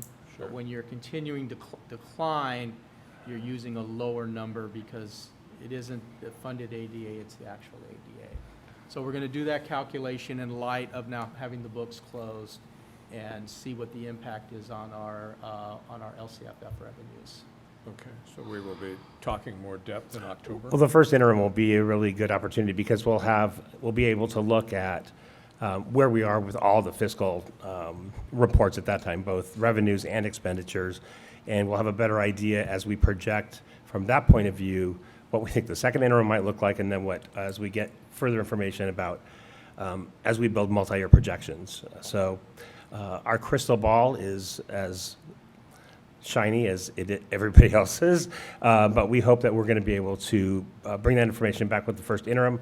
And we also want to look at reconvening the budget committee so that it can be an ongoing committee that just meets frequently through the year, doesn't just meet when we're looking at fiscal challenges, but just meets continually so that we're providing updates to the community about our budget situation and then getting their ideas and suggestions on either ways that we can increase revenue or things that we might want to live without for a while. Okay, great. Thank you. Okay. So on to 12B. 2018-19 unaudited actual financial report. So we need action to accept that. You wanna talk about it? Okay, Oh, you're gonna give unaudited us actuals. I was going to skip your presentations and just go. Is this straight to the approval? Yeah, sorry about that. It's a good presentation, too. So I do have a presentation for the board. This will be posted on the website. So in entirety, you have a copy of the slides in front of you. So I'll try to work through the slides here pretty quickly, but be able to answer any questions as we go along here. Okay, so unaudited actuals is the final state report, financial report, and is for the 2018-19 fiscal year end reporting as of June 30th. So remember, we're already 3 months down the road with this. It's not based on the budget amounts, which is really what the board's used to seeing throughout the year, but on actual revenues received and actual expenses incurred. Part of the attachment, and the board has received a copy of the SACS report along with some supporting documents. That's basically what you will be approving tonight. There's a series of forms in there. It's all generated through the state software on that. I won't go through all of the forms, but there's basically forms in there for every fund that we have. General fund is broke down into unrestricted and restricted. There's a variety of other forms for attendance, our assets, categorical funds. There's some other forms for to check if our district is spending at least 60% on classroom compensation. Debt forms, the GAN limit is also included in here, and you'll be seeing that as a separate item tonight. A lottery, and then we also provide the LCFF funding calculations on that, and that's all part of the package that you have here. So the district is required to submit the actuals to the County Office of Ed by September 15th, and we've always, they allow us a couple days of grace, so we'll have to get it to them tomorrow. Our auditors will be here to conduct the final phase during the week of October 28th. That's why it's called unaudited actuals. We present it to the board for approval. The auditors will then go in and audit it to make it final. The audit report, a draft copy available in December, and then it'll be presented to the board in January of 2020 on that. So just a quick summary. This is no news to you, but 2018-19 fiscal year has proven to be a fiscally challenging year. First interim indicated significant deficit spending. Our multi-year projections showed we would not meet our minimum reserve level requirements in the third year out. It's a 3-year projection. This resulted in the qualified budget. As a result of that, a budget committee was convened, had various stakeholders throughout the community, throughout the district, and we worked together to develop the fiscal recovery plan, which the board approved. It's important to remember that the plan primary focus was on the 2019-20 school year. And we're approving the 2018-19. So those changes, the things that we did in there, will have very minimal impact, if any, on these numbers here, so keep that in mind. At budget adoption in June, when we present the budget, it has a column in the report that gives an estimated actuals for 2018-19. At that time, we were anticipating or projecting a deficit of slightly over $1 million for the general fund. It's always important to keep in mind when we're talking about the general fund that it's broke down into between unrestricted and restricted. The unrestricted is where we pay for the majority of our bills. It is more at the district's discretion on how we spend those dollars, where restricted has strings tied to it, so we can only spend it for those specific purposes on that. We've now closed the books, and that estimated actuals now is the unaudited actuals, and that number went down from $1,050,000 to $414,000. So that in itself is good, and we always have some savings at the end of the year as we close the book. But when you start looking at the unrestricted and restricted side again, we actually deficit spend by $730,000 in the unrestricted side. So that's important because we still did end up spending down our reserve levels by over $750,000. Okay, not as bad as what we anticipated or we were looking at, but it's still a pretty significant number on that. So we do have kind of some big picture numbers here, and Tim, for your sake, I will go ahead and read them out. Is that preferred? Okay. LCFF sources, so these are our general fund revenues. What you're used to seeing at the board level are major objects, we call them. It's a big picture snapshot of these. LCFF sources was $52,432,838. Federal revenues, $2,473,904. State revenues, $8,054,031.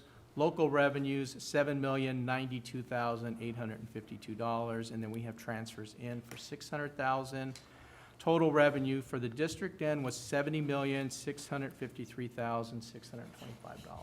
So those are actual revenue sources in the general fund for 2018-19. I didn't finish there. This is, for those that, the visual there gives you the pie chart with same information in there and shows you kind of the breakdown. Obviously, our biggest source of is our LCFF revenues. That's primarily generated through our funding formula driven by our ADA, average daily attendance. I won't get into the detail on here, but so you can, when you're looking at these big categories here, this is what is in there when you start breaking it down. So it gives you what the state and federal sources are, what the local sources are on that. One of the things I wanted to make sure the board was aware of, and I'll explain a little bit why, is called STRS and PERS on behalf. Now, this is different than our normal STRS and PERS costs that we have as part of, for every employee that we have that's in the state teachers retirement system or for classified under the PERS, public employees retirement. There is a larger state liability on the books, and back in 2014-15, Governmental Accounting Standards Board 68 put a new requirement out that we now needed to recognize the district share of the state liability on our books. And it's strictly an accounting entry because we're actually booking revenues and expenditures. We're not paying any of that. We don't get the money in and we don't pay the money out, but we're required to book it. So why is this important? Well, what it's doing now to the level that the numbers have increased, particularly in 18-19, we got very late notice that now the state was not only going to require us to do the state teachers' retirement, but also the public employees. So now we have to book the PERS, and then there was additional monies that the state had expended on behalf of, there was additional monies that was the state paid to the systems that also increased that amount. So at adopted budget, way back in in June of 2017, we were estimating that number to be $1.8 million. Well, the number has now increased to $4.2 million. And again, it doesn't impact us directly on that. It does make it look like we're spending more money, and it does look like we're getting a big increase on our state revenues, and that's why I want to point it out. So it's just a credit and a debit, and the net is zero? Sorry? Credit and debit, and the net is zero? Revenues and expense, and the net is zero? That's correct. They just want to see it? That's correct. Okay. The state wants credit for their contribution. Yes. Correct. The one side note, though, is it does make it look like we're spending more money, and our routine repair and maintenance budget is based on 3% of the total general fund, so that means we have to put more aside as a result of that. You can't just back that out. Not if you want to meet your 3%. So what I like to do also in these presentations is just kind of show you some of the changes. So remember, we're looking at 2017-18 compared to 2018-19, okay? And so on our LCFF sources, we went up $2.7 million. That's a 5.5% change. And that was mainly due to the state closing the gap, fully funding. In addition to that, the COLA that was, which also increased in the formula. Part of that was actually offset by the decline in enrollment. A very minimal change on our federal revenues. State revenues went up $307,000. Now, partly why I wanted to explain the STRS and PERS on behalf had to do with the fact that I was excluding them from these numbers, because we had 4.2 million compared to 1.8, so you can see it's going to skew that. So I wanted to pull that information out of there. Our state revenues had an increase due to some lottery increase. It had some one-time mandated cost revenues that were in there that kind of drove that change. And I'm trying to find my notes, what the rest of the changes are. Excuse me a second.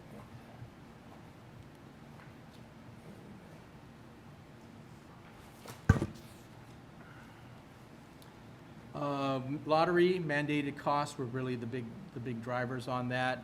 Local revenues were actually down $133,000 when compared to that, and partly it's in 17-18 we had some one-time dollars coming in from our transportation West County Transportation Authority gave us a refund in 17-18.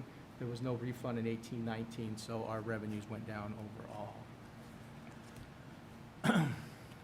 Okay, let me back up a second here. So overall, we did get $2,977,252 in additional revenues from 17-18. That's a 4.7% increase. The next is just some bar graphs here to kind of show the bump ups there in our major categories, and it shows it a little bit more in the visual. Revenues increased by 10.1% in the last 3 years. So revenues are going up. It's primarily due to the GAP funding and additional LCFF funding on that. Okay, certificated salaries. So now we're on the expenditure side of the budget. Certificated salaries, we spent $26,096,064. Classified salaries, $7,566,196. Benefits, this not only includes health and welfare, but any salary-driven costs such as STRS and PERS, workers' comp, SUI, etc. $21,929,543. Materials and supplies, we spent $1,722,123. Services and contracts, we spent $13,343,852. Capital, $13,467. And then we had this other outgoing transfers out of $396,876. Total expenditures, $71,068,121. Of that total, 78% of that was directly related to salaries and benefit costs. So we have our pie chart here, just the visual. Obviously, you can see we are in the people business, and so majority of our dollars are going towards salaries and related benefit costs. Next one is just the major categories, kind of what is in those. You can take a look at that after. And I'll get a little bit more into the changes now. Certificated salaries went up $1,145,853. That's 4.6%. So our salaries for teachers and certificated administration went up 4.6. What was driving that was we did have a 2% salary increase in 18-19. We added 3 professional development days on that. Classified salaries went up $492,413. That's 7%. Other than the 3 PD days, the 2% salary increase is what was driving, mainly driving that. Employee benefits, again, this is without the STRS, PERS on behalf, $1,122,057. I'm going to have a slide showing you a little bit more on that, but that's primarily driven by the other STRS and PERS increases that we have due to the rates and our health and welfare costs that increased. So that's a pretty substantial increase there.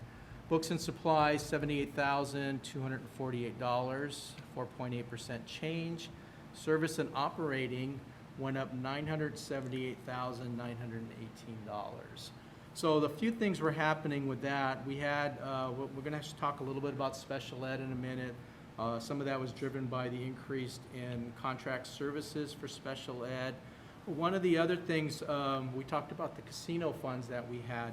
In 17-18, that was the first year that we were getting the funds, and we basically spent about $400,000 of that. Last year, we spent $1.4 million. So that's kind of driving a lot of the change in that number there. Capital outlay, we decreased $199,710. We bought some equipment in 17-18 that we didn't purchase in 18-19. Other outgo transfers, so this is an interesting one too. We went down $629,000. It's basically made up of 2 components on that. We do move money out from the general fund to fund our cafeteria fund, any shortfalls in that. That went up $96,000. But we also had, this is a change from 17-18, 18-19, but we also had Fund 17, where we have money, which is basically our 4% reserve that we keep there. At that time, the district was moving money in there to get to that 4% reserve, so we had a transfer about $720,000 at that time. So change in expenditures, $2,988,597, 4.7% change on that. So you can see, though, that we did end up spending more than what we brought in, and that's why we had the $700,000 deficit on that. Okay, so now we have some more graphs, charts here, basically showing the increase in the salaries that you can see and the related benefit cost. Expenditures over the last 3 years went up 11.3%. So revenues went up 10.1, expenditures went up 11.3 over the last 3 years. So here is a chart on our change in our fund balance. This is our reserve level, basically. This is the money in the bank. And you can see the last 2 years, we've gone, decreased about $800,000 from our fund balance. This is one that's important that we'll continue to monitor as we go along here. Okay, so what are some of the big drivers in our expenditures? The first was the STRS and PERS. This was due to the rate increase due to the legislative action on that. STRS and PERS costs went up $913,000 from prior year. This does not include the STRS on behalf number on that. Health and welfare also increased substantially. That was $520,000. So before we did anything, you know, and these are not in our control, we spent $1.4 million without making any decisions. These are things that we had to do due to legislative action and the health and welfare costs going up to meet our contract rates. The other big factor was special ed. This graph here, basically it's broke down into how we get our money from the sources. We have our federal sources, and then our state, and then we have the state mental health, which are included in here. So we went up $1.9 million in special ed costs in 1 year. That's a 15.1% increase in special ed costs. Oh, Robert, Yes, sir. how does that compare statewide with other districts in terms of percentage increase for sped? I don't have that information. I do know that special ed costs are increasing statewide, but I don't have a percentage on any information on how that compares to other districts. Oh, Dr. Waltenbaugh? Yes. Before the SPED committee meets, is it possible to get that statewide percentage? We can attempt to, certainly. Okay, thanks. The next chart shows the overall expenditures. This is just in a graph here, and it just shows the bump from year to year on that. We've always, been high, $11.8 million in 2016, and then we went up 900,000, and then obviously the 1.9 now. And if you look at it from the major categories, salaries and benefits, books and supplies, services and operating expenditures, very minimal impact on books and supplies. So it was kind of spread out in our salaries and benefits and services and operating. So not only with increased cost, part of what's driving that is the salary increases that everybody got, the health and welfare increases, STRS and PERS, all that are factoring into that. Part of the others, we do have more students, and the cost for services has increased. So there's multiple factors in here, not just one reason why the numbers have increased substantially. Do we have a number on how many students have IEPs and how many have 504s? I know the IEPs fluctuate. Some are on it short term, some are on it. I'm just curious what this dollar amount, how many students is this encompassing? I don't have that information with me. I think Okay. Rachel told me once it was 800.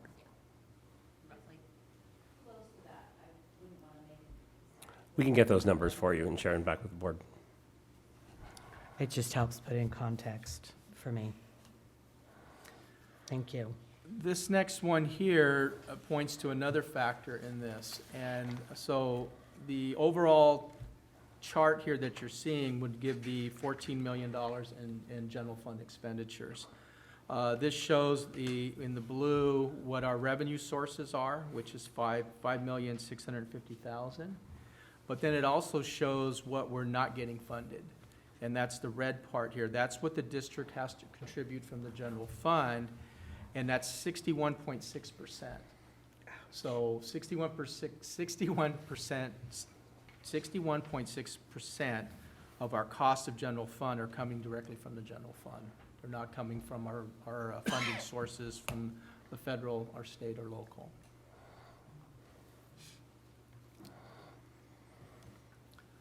Okay, so let's shift gears a little bit, almost done. Fund balance. So talked to you already a little bit about how at the budget adoption, we do an estimated beginning fund balance, or ending balance, $1.8 million, $1,835,945 was our estimate. That went up to $2,472,304. So that's a $600,000 increase. And generally, it's generally a higher number than that. The piece that you also want to focus on is, well, you are increasing your fund balance, but is that unrestricted? Is it really going to help us in our general purposes? Or is it restricted? It's already kind of tied up. And about half of that, it's about $635,000, and about half of that is for unrestricted. So a lot of it's tied up in restricted dollars already on that. Let's see, that's pretty much what I have for you. It's a lot of information. Tried to keep it short, but I thought there were some key things that the board should be aware of. Are there any questions? How are we going to sustain more going out than's coming in, which seems to be a pattern that's not getting any better? Well, I think what we need to do, I think the budget committee is going to be a big part of that. We Last year, we were identifying areas of our budget that where we can reduce. We're gonna have to continue to look at what we can do without. We're gonna have to just be mindful of how we're spending our dollars. And, yeah, we have some work to do on that. But it's important that we're monitoring where we're at with our fund balance. Are we gonna continue to be able to maintain the minimum reserve level? And, you know, hopefully we can make enough adjustments, and then somewhere we'll hopefully start getting some more money in from the state somewhere or other sources. So when we deficit spend $750,000, that's coming out of the reserve, is that correct? Correct. So where's our reserve now? Is it at that 4-point-something%? Are we back up, or are we short in the reserve? Our reserve, the number that you looked at was the 4.8. That did not include the extra 600,000 up top. So that number will go up, but what you're gonna see also happen is some of that money going back into the budget in a future revision, and that reserve number will be adjusted at that point. But we So- have to have at least 3% in there, correct? Correct. And we have a board policy that we're trying to maintain a minimum of 4%. So, which, So if you spend $750,000 of your reserve, how do you put that back when you're already operating at a deficit spending? question. Which, budget committee meetings and address that going forward. I mean, I think we're going to, several things. One is we have to look at where can we contain costs. And so depending on where we get with the budget and where we get with the budget committee is, other districts do things like have a hiring freeze. So you do an evaluation for each position to determine, is this a position that we absolutely need and need to fund? Or is this a position we can live without for the time being? Looking at straight across the board reduction, like we're going to cut all budgets by 10%. So that's your instructional supply budget, it's the site budgets, it's just across the board. Beginning to look at, are there services that we're providing that we can no longer afford to fund?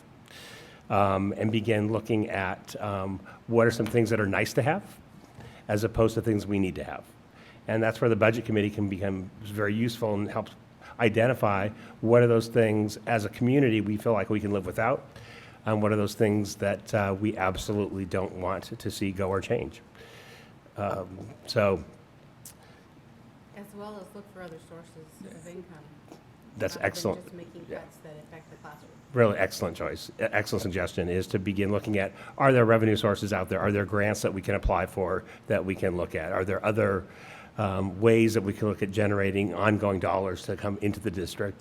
And one of those is enrollment. How can we maintain our enrollment or get our enrollment to stay flat or can grow so that we actually have more kids coming into the district, which is really where we generate the most of our dollars.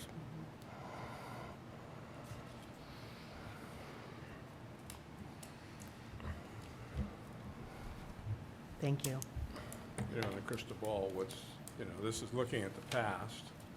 What does 1920 hold for us? Hopefully no big surprises going forward, so. Okay. Any other questions? If not, may I have a motion to accept the 2018-2019 unaudited actual financial report? May I have a second? I'll second. All in favor? Aye. Opposed? Motion carries. Thank you. 5-0. Okay, 12C, Resolution 1920-5, adopting the actual GAN limit for the 2018-2019 fiscal year and the projected GAN limit for the 2019-2020 fiscal year. This is something that we're required to do every year, and it is part of it goes right along with the unaudited actuals. Basically, the GAN limit is set in government code.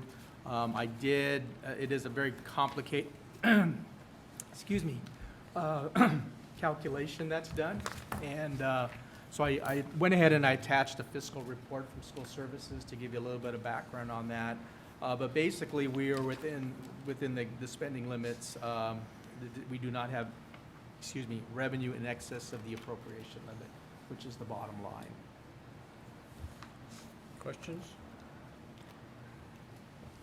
If not, may I have a motion to adopt Resolution 1920-5?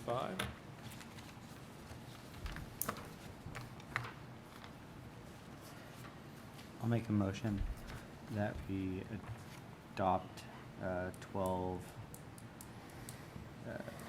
C Resolution 1920-5.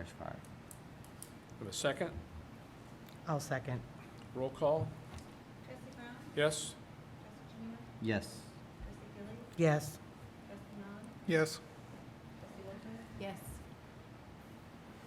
Okay, 12D, Resolution 1920-6, calling for full and fair funding of California Public Schools.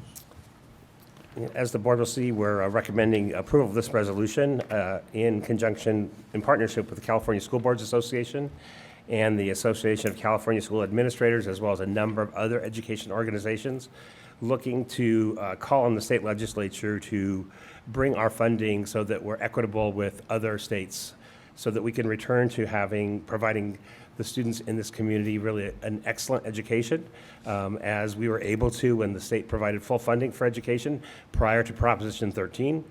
And so at this point, we're 40th in the United States in terms of funding, and we're calling on the legislature to increase that number by 2020 and then raise it to above the statewide average by 2025. And so there's a fact sheet attached, and once the board passes this resolution, we will go on record with California School Boards Association as being in support, and we will continue to publicize this efforts throughout our community and to make people aware of the fact that our kids deserve more.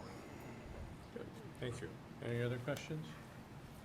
If not, may I have a motion to adopt Resolution 1920-6, calling for full and fair funding of California Public Schools? So moved. Have a second? I'll second. Okay, roll call?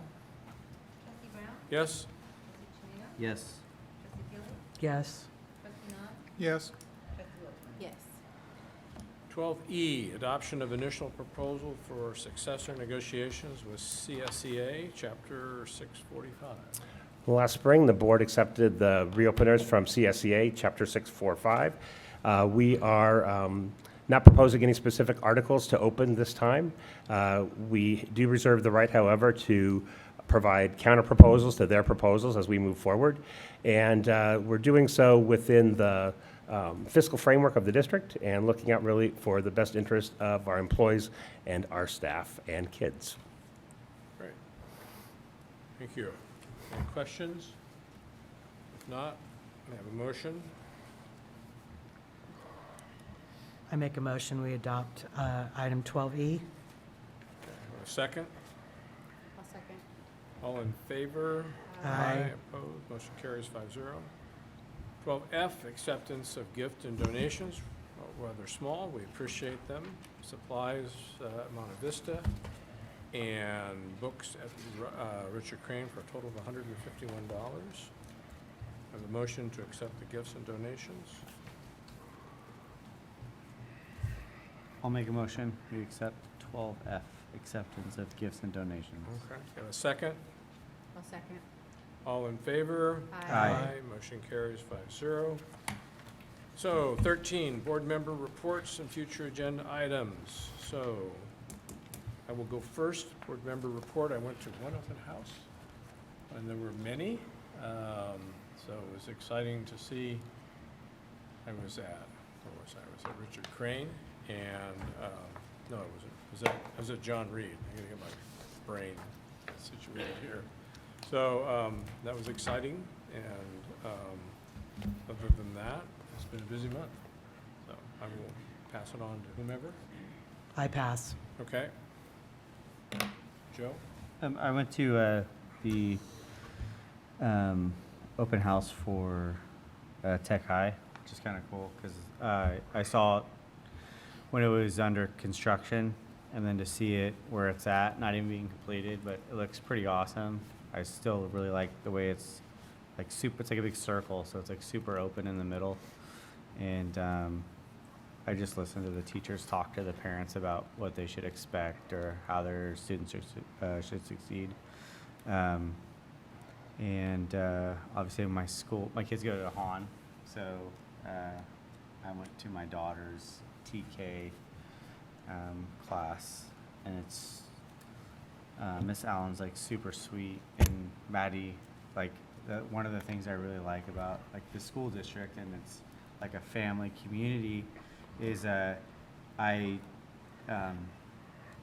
took her to drop her off at school, and I haven't done that, you know, because I'm usually at work. And she didn't want to go, and she's crying and holding on my leg. And then, so then I just was like, all right, I gotta go. And then Miss Allen sent me a message on the app that she uses for the students, like, you know, Maddie's much better, you know, and it's like, that's like above and beyond, you know, it's just, and it's like such reassurance that like she cares enough to even let me know that, you know, Madison's doing well.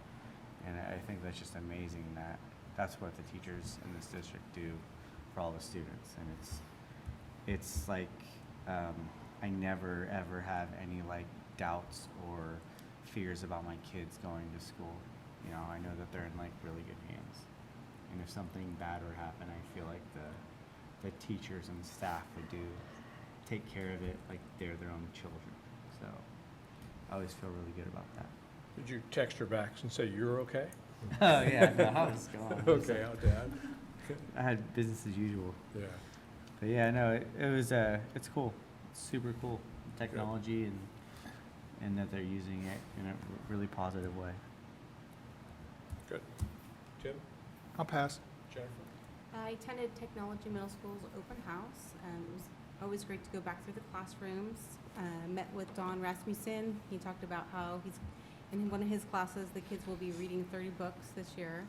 I thought it was fascinating. One of the things that they're doing is if they're going to leave the classroom to use the restroom or go see the counselor or go somewhere, they have to scan a QR code with their phone so they know where they're at and how long they've been gone.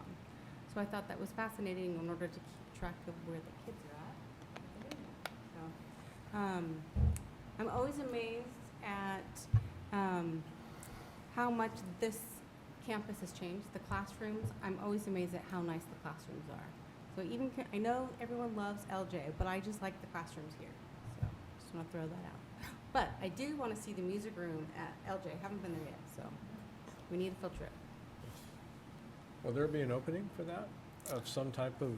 Yes, there will. Okay. We'll get that information out to you as soon as we know exactly when, and we know where, but we don't know when. Okay, good. Super. All right, we'll go on to superintendent's report. So first, we'd like to acknowledge and thank the Education Foundation. They went out and provided all kinds of treats for each of the school sites as well as the district office as we open school. It was a really nice way acknowledgement that the community supports our staff, and it was well received by all the sites that were visited. I'm enjoying, been here about a month now, and so I have to say that I first want to acknowledge and thank all the people here at the district office. We have a strong and mighty team that is really helping and doing some really great work, which I'm impressed with. And I'm about to begin round 2 of visits at school sites and have really enjoyed being out, meeting with principals and their staff. I've been in many classrooms, but not all yet, so that will continue as we move into the next couple of weeks. But again, very impressed to see what sites look like, both as from the curb appeal point of view, and then when you get into the school, into classrooms, to see how engaged kids are, and all the really good things that are happening. So it's great to be back and see that. I've been invited to be on the advisory committee for Leadership Rohnert Park. They're putting together a program for leaders and those in the community to really talk about all that Rohnert Park has to offer, and looking at a program to help people know what Rohnert Park is about and how they can participate. Also met with the publisher of the Community Voice, and they're interested in having the district have a regular column run in the paper. So we'll be talking about that and what we want to be sharing about what's happening in the district. And that's about it. All right, thank you. Nothing else, I guess we will adjourn the meeting.